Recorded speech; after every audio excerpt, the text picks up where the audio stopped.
Good morning, dear student. Today we studied about the technique of scientific management. In the previous classes, we studied about the principle of scientific management, which was given by F.W. Taylor. So, what are the techniques we can use in scientific manager? We studied here one by one, and the first one is time study.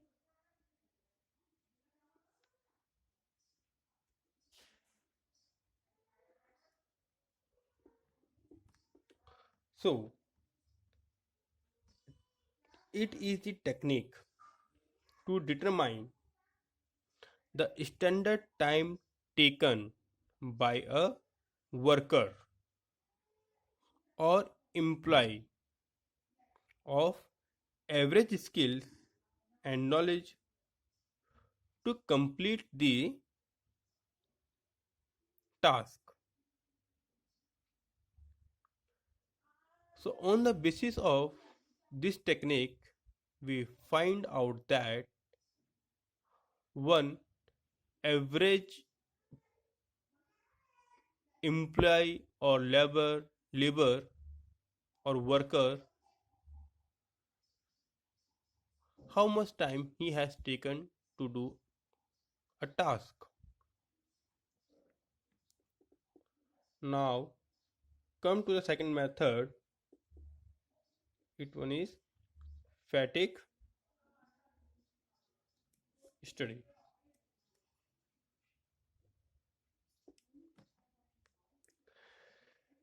Dear students, it seems that no one can do the work continuously without resting. So there will be the chance of fatigue.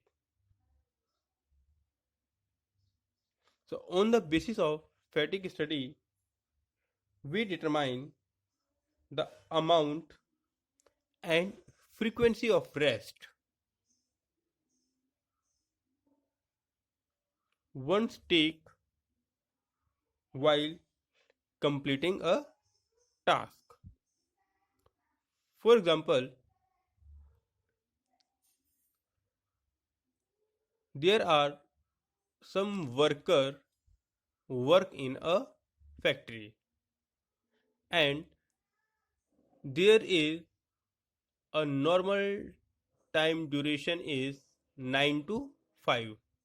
It means work 8 or 9 work hour. So we have seen that labor takes the break for lunch or they take 2 short break for tea. Any employer provide them to remove the fatigue or to do it rest. So on the basis of this technique,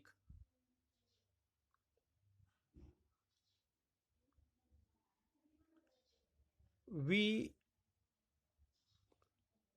know that what is fatigue study.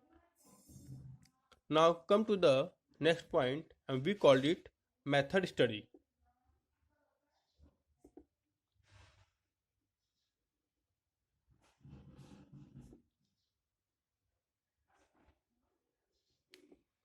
In method study, there are alternate method of doing the same task. In this study, one can find out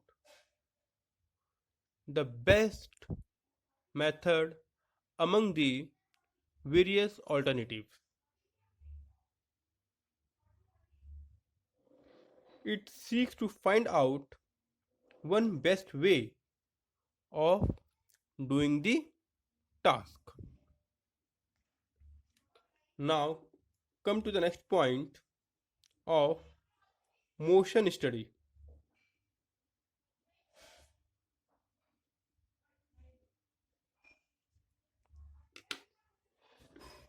You know the meaning of motion, it's mean that movement, movement of goods, movement of person while completing a task. So, in the motion studies,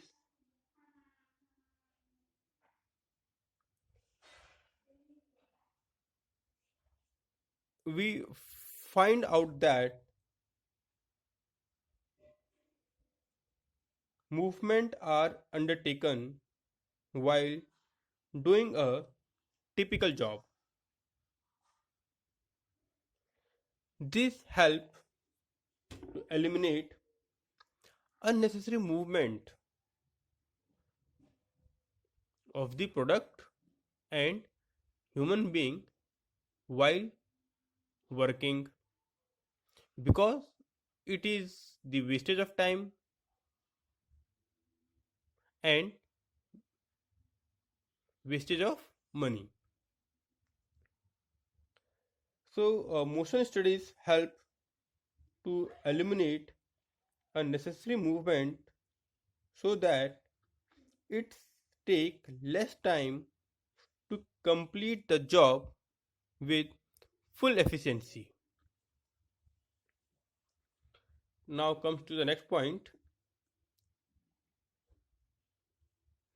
standardization and simplification.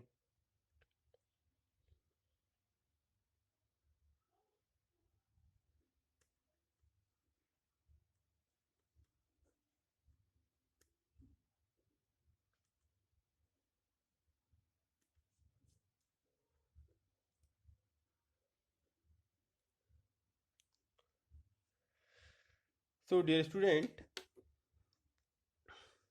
it's refer to the process of setting the standard of work. If there wouldn't be the standard of the work, everyone remain confused.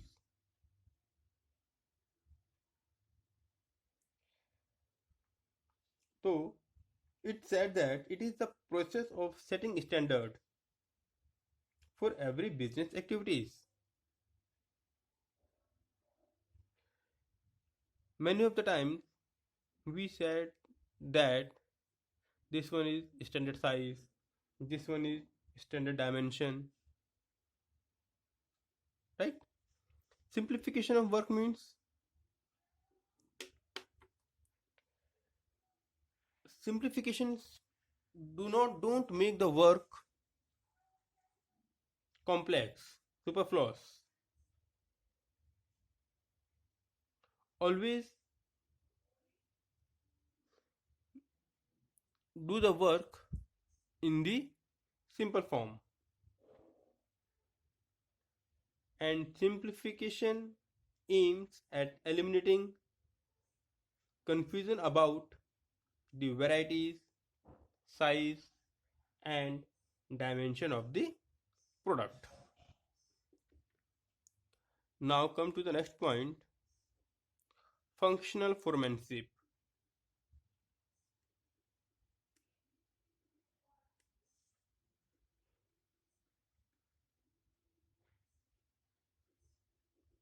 First of all,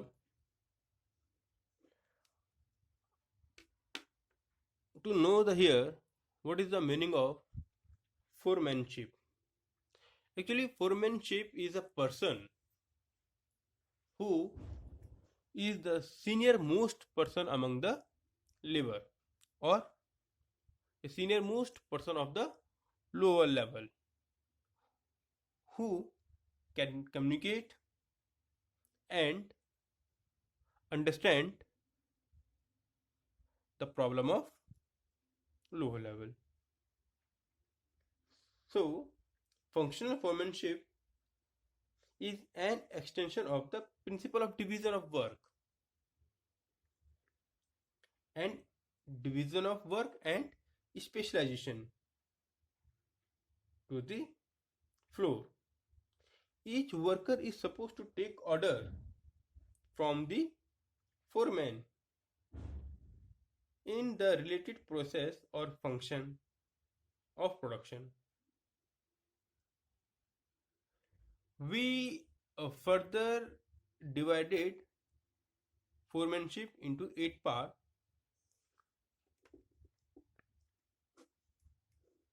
4 are in the 4 are for the planning, and next 4 are production. These four's works are to make a plan, and their works is to make a to do the productions according to the plan. So, dear students, these are 5 or 6 technique for the scientific management which is very necessary in the business for successful result. If you're having any problem in all these 5 or 6, you can call me.